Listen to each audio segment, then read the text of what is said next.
Hello everyone की हाल चाल ਵਾ ਤੁਹਾਡਾ। मैं उम्मीद करता ਹਾਂ कि ਤੁਸੀਂ ਸਾਰੇ ਖੈਰੋ ਆਫੀਅਤ ਦੇ ਨਾਲ ਹੋਵੋਗੇ। मैं अपने फेसबुक ਤੇ YouTube ਚੈਨਲ ਤੋਂ ਤੁਹਾਡੇ ਨਾਲ ਮੁਖਾਤਬ ਹਾਂ। ਯਾਰ ਦੋਸਤੋ, ਇਸ ਦੁਨੀਆ ਦੇ ਵਿੱਚ ਜਿਹੜਾ ਵੀ ਇਨਸਾਨ ਕੋਈ ਇਨਸਾਨੀਅਤ ਵਾਸਤੇ ਕੰਮ ਕਰਦਾ ਵਾ, ਆਵਾਮ ਦੀ ਭਲਾਈ ਵਾਸਤੇ ਕੰਮ ਕਰਦਾ ਵਾ, ਆਵਾਮ ਦੀ ਫਲਾਹ ਬਹਬੂਦ ਵਾਸਤੇ ਕੰਮ ਕਰਦਾ ਵਾ, ਤੇ ਲੋਕ ਉਸ ਇਨਸਾਨ ਦੀ ਇੱਜ਼ਤ ਕਰਦੇ ਆ, ਉਸ ਇਨਸਾਨ ਨੂੰ ਕਦਰ ਦੀ ਨਿਗਾਹ ਦੇ ਨਾਲ ਦੇਖਦੇ ਆ। बेशक वो इंसान इस दुनिया तो कूच क्यों ना कर जाए, अल्लाह नू प्यारा क्यों ना हो जाए, लेकिन लोग ਉਹਦੇ ਨਾਲ फिर भी मुहब्बत करते हैं, ਉਹਨੂੰ चंगे अल्फाज नाल याद करते हैं। सब तो वड्डी मिसाल अपने पाकिस्तान दे विच अब्दुलसत्तार ईदी दी आ।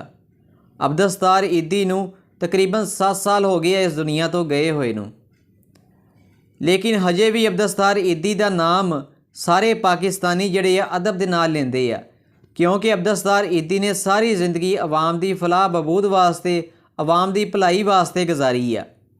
अब्दुलसत्तार ईदी ने ईदी फाउंडेशन बनाई सी। इस फाउंडेशन के जरिए अब्दुलसत्तार ईदी ने बहुत अच्छे काम किए सी। अब्दुलसत्तार ईदी के नाम तो मैनू नहीं लगता कि कोई भी पाकिस्तानी जिहड़ा होएगा उन्होंने अब्दुलसत्तार ईदी के बारे नहीं पता होएगा। अब्दुलसत्तार ईदी के नाम तो पाकिस्तान का बच्चा वाकफ वा, क्योंकि अब्दुलसत्तार ईदी ने आवाम की भलाई वास्ते, आवाम की फलाह बहबूद वास्ते बहुत ज़्यादा काम किया वा। अब्दुलसत्तार ईदी ने खिरात मंगी सी, सिर्फ वो खिरात जिहड़े सी अपने वास्ते नहीं मंगी सी, आवाम दे वास्ते मंगी सी, गरीब लोगों वास्ते मंगी सी, यतीमां वास्ते मंगी सी। ते अब्दुलसत्तार ईदी ने ईदी फाउंडेशन जिहड़ी बनाई सी, ते ईदी फाउंडेशन के जरिए अब्दुलसत्तार ईदी ने बहुत अच्छे काम किए सी। अब्दुलसत्तार ईदी जिहड़े कि 1928 दे विच इंडिया की रियासत गुजरात दे विच पैदा होए सी, लेकिन सन 47 दे विच जदों पाकिस्तान बनिया तो पाकिस्तान हिजरत करके अब्दुलसत्तार ईदी कराची दे विच आ गए सी, ते कराची दे विच ही अब्दुलसत्तार ईदी ने ईदी फाउंडेशन की बुनियाद रखी सी। अब्दुलसत्तार ईदी नूं बचपन तो ही शौक सी आवाम की फलाह वास्ते काम करन दा। गरीबां दे नाल काफ़ी ज़्यादा हमदर्दी सी अब्दुलसत्तार ईदी नूं। अब्दुलसत्तार ईदी दी फाउंडेशन ने बहुत अच्छे काम किए आ। अब्दुलसत्तार ईदी ने कई लावारसां नूं पालिया वा, यतीमां नूं पालिया वा, कई जिहड़े मरीज़ जिहड़े हैगे सी उन्हां नूं ईदी एंबूलेंस के जरिए हस्पतालों तक पहुँचाया वा, कई जख्मियां नूं पहुँचाया वा। अब्दुलसत्तार ईदी दी फाउंडेशन ने बहुत अच्छे काम किए आ। 2016 ਦੇ ਵਿੱਚ अब्दुलसत्तार ईदी का इंतकाल हो गया सी। पाकिस्तानी कौम जिहड़ी है अब्दुलसत्तार ईदी नूं काफ़ी ज़्यादा इज्जत एहतराम देंदी है। हजे भी अब्दुलसत्तार ईदी नूं लोग कदर की निगाह दे नाल देखदे आ। अब्दुलसत्तार ईदी के मुतलक मैं तुहानूं अज एक ऐदां दा वाक़या सुणावांगा कि तुसीं भी हैरान हो जाओगे, क्योंकि अब्दुलसत्तार ईदी ने कोई फ़र्क नहीं इंसानां दे नाल कीता सी। कोई चोर वा, कोई डकैत वा, कोई मुसलमान वा, कोई काफर वा, कोई अमीर वा, कोई गरीब वा, किसी दे नाल भी अब्दुलसत्तार ईदी ने फ़र्क नहीं कीता सी। कोई भी सड़क के उत्ते जख्मी पिया वा, अब्दुलसत्तार ईदी दी ईदी एंबूलेंस ने उन्होंने चकिया वा, उन्होंने हस्पताल पहुँचाया वा। चाहे वह चोर वा या डकैत वा, कोई फ़र्क नहीं अब्दुलसत्तार ईदी ने कीता सी। उन्होंने इंसानियत वास्ते काम किया सी, जिहदी सब तो वड्डी मिसाल मैं तुहानूं सुणाउण जा रहा वां। अब्दुलसत्तार ईदी का 2016 के जो इंतकाल होया सी, ते एक मॉर्निंग शो के अब्दुलसत्तार ईदी की जिहड़ी बीवी सी उन्होंने सद्दिया गया सी, ते उस मॉर्निंग शो के अब्दुलसत्तार ईदी के बारे उन्होंने बुढ़ी कोलों पूछा गया कि कोई ऐदा दा वाक़या सुनाओ जिहड़ा अब्दुलसत्तार ईदी के मुतलक होवे, ते उन्होंने अब्दुलसत्तार ईदी के बारे एक ऐदा दा वाक़या सुनाया कि मैं खुद काफ़ी ज़्यादा हैरान हो गया। दरअसल उन्होंने यह गल सुनाई कि मैं अब्दुलसत्तार ईदी दे नाल अंदरून सिंध सखर दे विच जा रही सी एक प्राइवेट कार दे विच। मैं ईदी एंबूलेंस दे विच नहीं जा रही सी, एक प्राइवेट कार सी, उहदे विच असीं बैठ के कोई चंदा इकट्ठा करन वास्ते अंदरूने सिंध जा रहे सी। रात दा वेला हो चुकिया सी ते रस्ते दे विच कुछ डाकुआं ने साडी कार रोकी सी, ते साडी कार नूं रोक के साडी कार नूं कुछ कच्चे दे इलाके की तरफ लै गए सी। उत्थे असीं वेखिया कि होर भी काफ़ी ज़्यादा लोग इदां दे हैगे सी जिन्हां नूं डाकुआं ने रोकिया होया सी। डाकू उन्हां दे कोलों माल छीनदे पए सी, रुपए पैसे जिहड़े सी उन्हां कोल लै रहे सी।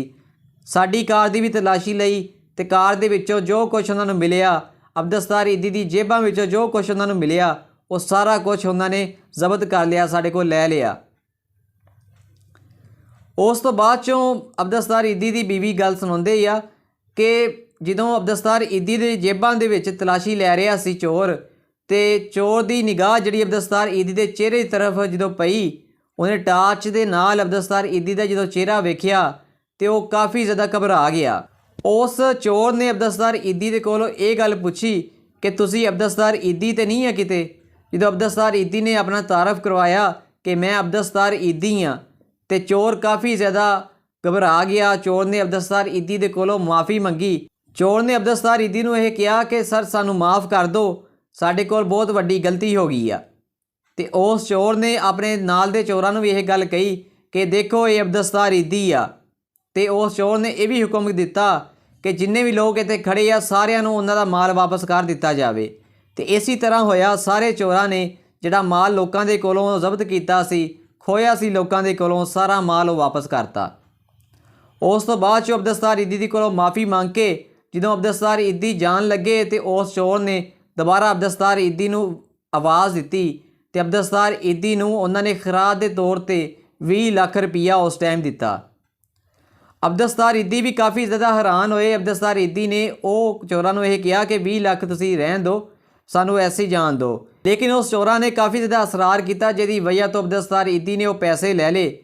ਲੇਕਿਨ ਚੋਰਾਂ ਨੇ ਇਹ ਗੱਲ ਅਬਦਸਤਾਰ ਈਦੀ ਨੂੰ ਕਰਕੇ ਕਾਫੀ ਜ਼ਿਆਦਾ ਹੈਰਾਨ ਕਰਤਾ ਕਿ ਚੋਰਾਂ ਨੇ ਇਹ ਗੱਲ ਕਹੀ ਕਿ ਅਬਦਸਤਾਰ ਈਦੀ ਅਸੀਂ ਤੇ ਬਹੁਤ ਗੁਨਾਹਗਾਰ ਲੋਕ ਵਾਂ, ਪੁਲਿਸ ਮੁਕਾਬਲੇ ਦੇ ਵਿੱਚ ਸਾਨੂੰ ਪੁਲਿਸ ਵਾਲੇ ਫੈਰ ਮਾਰ ਕੇ ਚਲੇ ਜਾਂਦੇ ਆ। ਜਦੋਂ ਸਾਡੀ ਲਾਸ਼ ਕੋਈ ਵੀ ਵਸੂਲ ਨਹੀਂ ਕਰਦਾ ਤੇ ਈਦੀ ਫਾਊਂਡੇਸ਼ਨ ਹੀ ਇੱਕ ਇੱਦਾਂ ਦਾ ਅਦਾਰਾ ਵਾ ਜਿਹੜਾ ਸਾਡੀ ਲਾਸ਼ ਨੂੰ ਕਫਨ ਦਫਨ ਦਾ ਇੰਤਜ਼ਾਮ ਵੀ ਕਰਦਾ ਵਾ, ਸਾਡੀ ਲਾਸ਼ ਨੂੰ ਵਸੂਲ ਵੀ ਕਰਦਾ ਵਾ। ਇਸ ਵਜ੍ਹਾ ਤੋਂ ਅਸੀਂ ਕਾਫੀ ਜ਼ਿਆਦਾ ਮੁਤਾਸਰ ਵਾਂ। ਯਾਰ ਤੁਸੀਂ ਇੱਥੋਂ ਅੰਦਾਜ਼ਾ ਲਾ ਲਓ ਕਿ ਉਸ ਵਕਤ ਚੋਰ ਡਕੈਤ ਜਿਹੜੇ ਹੈਗੇ ਸੀ ਉਹ ਵੀ ਅਬਦਸਤਾਰ ਈਦੀ ਦੀ ਕਦਰ ਕਰਦੇ ਸੀ। ਇੱਕ ਆਮ ਪਾਕਿਸਤਾਨੀ ਤੇ ਕਦਰ ਕਰਦਾ ਹੀ ਕਰਦਾ ਸੀ, ਇੱਕ ਚੋਰ ਡਕੈਤ ਵੀ ਜਿਹੜੇ ਸੀ ਕਿੰਨੇ ਆਲਾ ਜ਼ਰਫ ਸੀ ਕਿ ਉਹ ਵੀ ਅਬਦਸਤਾਰ ਈਦੀ ਦੀ ਕਦਰ ਕਰਦੇ ਸੀ। ਵਾਕਈ ਗੱਲ ਸਹੀ ਆ ਕਿ ਇਸ ਦੁਨੀਆ ਦੇ ਵਿੱਚ ਜਿਹੜਾ ਵੀ ਕੋਈ ਇਨਸਾਨ ਇਨਸਾਨੀਅਤ ਵਾਸਤੇ ਕੰਮ ਕਰਦਾ ਵਾ, ਆਵਾਮ ਦੀ ਫਲਾਹ ਵਾਸਤੇ ਕੰਮ ਕਰਦਾ ਵਾ, ਆਵਾਮ ਦੀ ਭਲਾਈ ਵਾਸਤੇ ਕੰਮ ਕਰਦਾ ਵਾ, ਤੇ ਲੋਕ ਉਹਨੂੰ ਹਮੇਸ਼ਾ ਯਾਦ ਰੱਖਦੇ ਆ। ਅੱਜ ਵੀ ਅਬਦਸਤਾਰ ਈਦੀ ਦਾ ਨਾਮ ਕਾਇਮ ਦਾਇਮ ਆ। ਅਬਦਸਤਾਰ ਈਦੀ ਨੇ ਇੱਕ ਇੱਦਾਂ ਦਾ ਕੰਮ ਕੀਤਾ ਜਿਹਦੀ ਵਜ੍ਹਾ ਤੋਂ ਈਦੀ ਫਾਊਂਡੇਸ਼ਨ ਜਿਹੜੀ ਆ ਗਰੀਬ ਲੋਕਾਂ ਦੀ ਮਦਦ ਕਰਦੀ ਆ, ਯਤੀਮਾਂ ਦੀ ਮਦਦ ਕਰਦੀ ਆ, ਮਰੀਜ਼ਾਂ ਦੀ ਮਦਦ ਕਰਦੀ ਆ। ਜਿਹੜੇ ਲੋਕ ਜ਼ਖਮੀ ਹੋ ਜਾਂਦੇ ਆ ਉਹਨਾਂ ਨੂੰ ਵੀ ਹਸਪਤਾਲਾਂ ਤੱਕ ਈਦੀ ਐਂਬੂਲੈਂਸ ਪਹੁੰਚਾਉਂਦੀ ਆ। ਦੋਸਤੋ ਇਸੇ ਵਾਸਤੇ ਸਿਆਣੇ ਬਜ਼ੁਰਗ ਸਹੀ ਗੱਲ ਆਖਦੇ ਆ ਕਿ ਆਵਾਮ ਦੀ ਫਲਾਹ ਬਹਬੂਦ ਵਾਸਤੇ, ਆਵਾਮ ਦੀ ਭਲਾਈ ਵਾਸਤੇ ਕੰਮ ਕਰਨਾ ਚਾਹੀਦਾ ਵਾ, ਕਿਉਂਕਿ ਆਵਾਮ ਦੀ ਫਲਾਹ ਬਹਬੂਦ ਵਾਸਤੇ ਜਿਹੜੇ ਲੋਕ ਕੰਮ ਕਰਦੇ ਆ ਅੱਲਾਹ ਤਾਲਾ ਉਹਨਾਂ ਨੂੰ ਇੱਜ਼ਤ ਅਤਾ ਫਰਮਾਉਂਦੇ ਆ। ਖੈਰ ਦੋਸਤੋ, ਅਬਦਸਤਾਰ ਈਦੀ ਦੇ ਬਾਰੇ ਤੁਸੀਂ ਕੀ ਰਾਏ ਰੱਖਦੇ ਆ? ਮੈਨੂੰ ਕਮੈਂਟਸ ਦੇ ਵਿੱਚ ਤੁਸੀਂ ਜ਼ਰੂਰ ਦੱਸਿਓ।